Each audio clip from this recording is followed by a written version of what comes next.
안녕하세요. 주요TV입니다. 오늘은 원피스 1103화 심층 분석 2부입니다. 1103화는 생각보다 분석할 게 너무나도 많아 1부, 2부로 나누어 영상을 만들었습니다.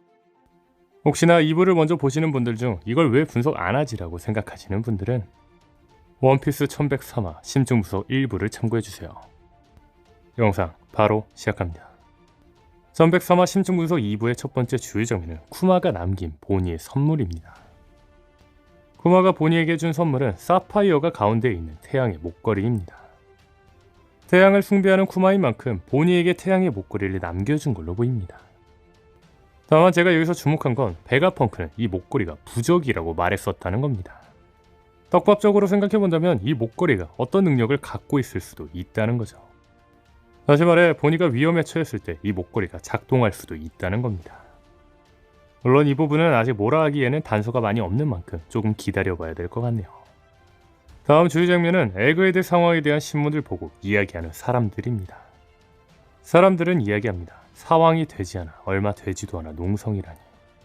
이 정도의 포위망은 오하라 이상이라고. 괜찮은 건가 베가펑크? 사람들은 도대체 신문에 어떤 내용을 보고 이야기하는 걸까요? 이에 대해서는 이미 공개되었습니다. 1074화 속 모로건즈는 에그헤드 상황을 듣고 신문 제목을 정했습니다. 사왕 밀짚모자 루피, 베가펑크를 인질로 두고 에그헤드에 가두고 해군과 전면전쟁. 즉 1103화 후 사람들은 모로건즈가 쓴 신문 내용을 보고 이야기를 하고 있는 거라는 겁니다. 다시 말해 사람들은 사왕 루피가 베가펑크를 인질로 두고 오하라보다 더 큰 전력인 해군 군함 100척 그리고 해군 대장 키자루와 농성을 벌이고 있는 걸로 알고 있다는 겁니다. 그렇다면 여기서 주목할 건 에그헤드의 충격적인 사건입니다. 1078화 속 오다스는 에그헤드에서 일어나는 사건의 결말은 세계에 생각지도 못한 충격을 주게 된다고 하였습니다. 저는 1078화 심층 분석을 통해 에그헤드의 충격적인 사건은 해군의 패배라고 했습니다. 제가 이 생각을 한 이유는 사람들이 충격을 받는 이유는 예상과 다르게 흘러갔다는 건데 모로건즈가 기사 내용을 해군 군함 100척, 키자루와 밀짚모자 적단의 전쟁으로 정한 만큼 당연히 사람들은 해군에 이길 거라 생각했지만 사왕이 이겼기 때문에 사람들은 충격을 받은 게 아니냐는 거죠. 다만 제가 걸렸던 건 키자루입니다. 저는 계속해서 키자루의 배신설을 주장하고 있습니다. 더 나아가 이번 에그에 대해서 키자루는 세턴을 제대로 배신하고 밀짚모자 일당을 도울 거라고 이야기했죠. 다만 키자루가 세턴을 배신하는 만큼 키자루가 세턴에게 죽음을 맞이할 수도 있지 않을까 생각했습니다. 다시 말해 키자루의 죽음이 에그헤드 사건의 충격적인 결말이 될 수도 있지 않을까라는 거였죠. 그런데 앞서 말한 것처럼 이번 1103화에서 사람들이 모로건즈의 신문을 보고 이야기하는 장면이 나왔습니다. 더 나아가 1103화에서 사람들은 말했습니다. 이 정도의 포위망은 오하라 이상이라고. 즉 현재 사람들은 오하라 이상의 포위망과 베가펑크를 인질로 둔 밀짚모자 일당의 대결을 생각하고 있는 장면이 정확히 나왔다는 겁니다.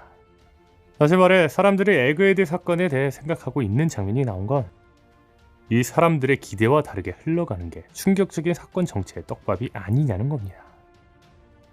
즉 사람들에게 충격적인 사건은 키자루의 죽음보다 오하라 사건 이상의 포위망을 뚫고 베가펑크를 데리고 탈출하는 밀짚모자 일당의 확률이 매우 높다는 겁니다. 그렇다면 여기서 주목할 건 키자루의 행적입니다. 앞서 말한 것처럼 키자루는 배신할 확률이 큽니다.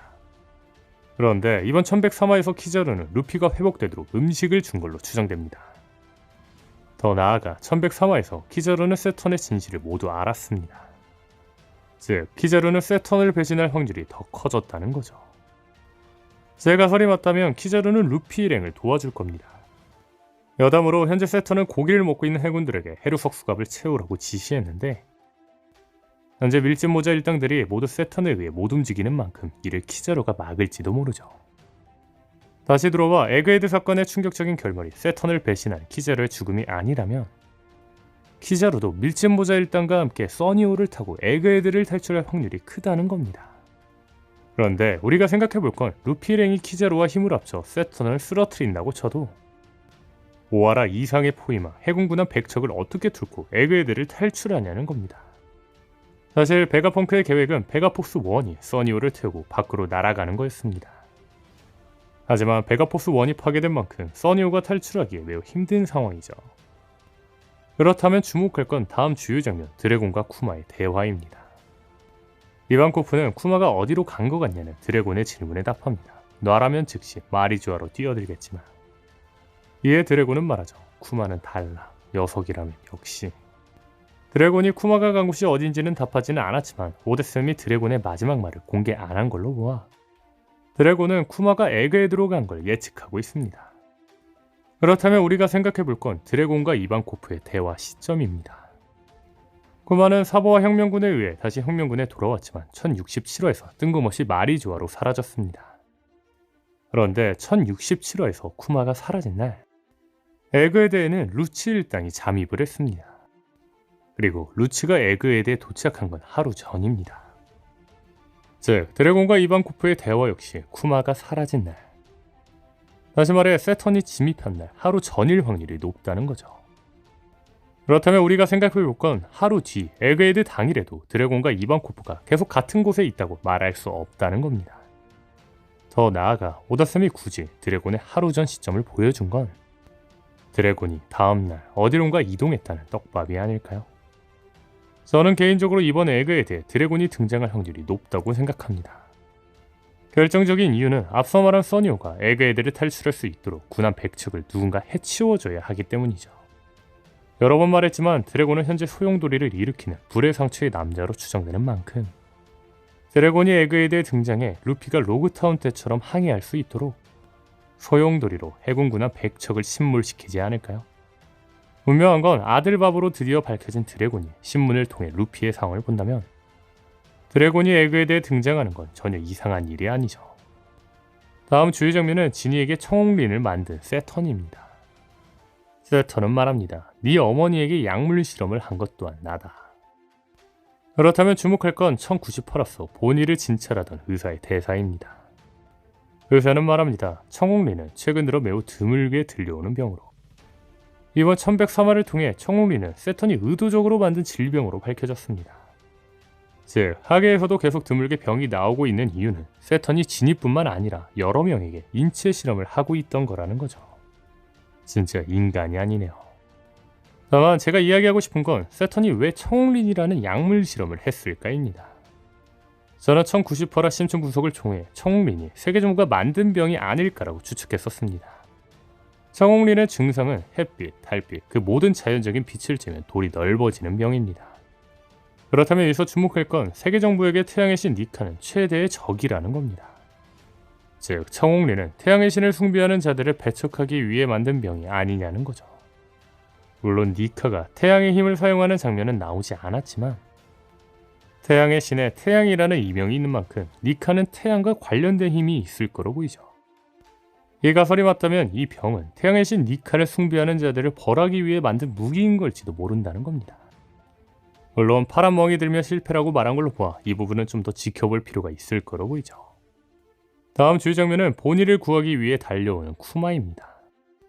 저는 이 장면을 보며 정말 오다쌤이 천재라고 다시 한번 느꼈는데 쿠마가 달리는 장면은 1102화에서 이미 나왔던 장면입니다. 1102화 속 죽기 전 쿠마는 자신의 인생의 주마등처럼 흘러가며 전력 질주하는 장면이 나왔습니다. 그런데 여기서 주목할 건 쿠마는 돌부리에 걸려 넘어질 듯하지만 넘어지지 않고 나아갔다는 겁니다. 아마 이는 지니의 죽음으로 인해 인생을 포기하고 싶었지만 본의를 생각하며 앞으로 달렸던 걸로 보이죠. 이번 1103화에서도 쿠마는 달립니다. 얼굴에 폭탄을 맞아도 넘어져도 다시 일어나 달리죠. 그리고 본의 앞에 나타나 끝까지 본의를 지켜줍니다.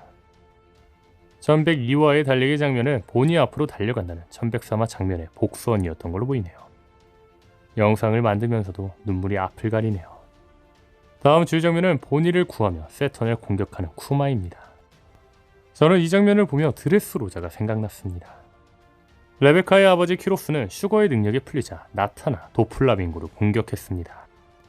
물론 도플라빙고를 죽이지는 못했지만 얘는 도플라밍고에 의해 엄청난 억압을 받아오던 드레스로자 국민들의 염원을 풀어준 공격이었죠. 저는 이번 에그헤드 편 역시 드레스로자 편과 비슷하게 흘러갈 수 있다고 생각합니다.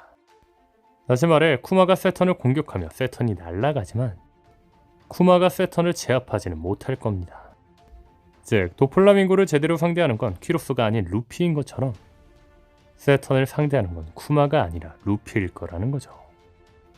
현재 1102와 심층 분석에서 말했던 것처럼 쿠마에게 자폭 장치가 있다는 떡밥이 나온 만큼 쿠마는 세턴과 자폭하며 다시 한번 죽을 겁니다. 하지만 세턴은 다시 일어나고 그때쯤 루피가 키자루가 준 걸로 추정되는 고기를 먹으며 회복해 세턴을 상대하지 않을까요? 여러 번 이야기했지만 현재 베가펑크가 자아의 상실은 기억과 감정의 상실이라고 이야기한 만큼 원피스 세계관 속 자아는 기억과 감정이라고 생각합니다. 그런데 베가펑크는 기억을 보관한 만큼 감정도 보관했을 확률이 높습니다. 더 나아가 현재 철의 거인이 니카의 심장 소리에 움직인 걸로 보아 저는 철의 거인에 쿠마의 감정이 들어있을 거라 생각합니다. 즉, 쿠마의 몸은 세턴과 함께 자폭해 터지지만 이어서 쿠마의 감정이 담긴 철의 거인 그리고 루피가 함께 세턴과 싸우지 않을까요? 오늘 영상은 여기까지입니다. 시청해주셔서 감사합니다.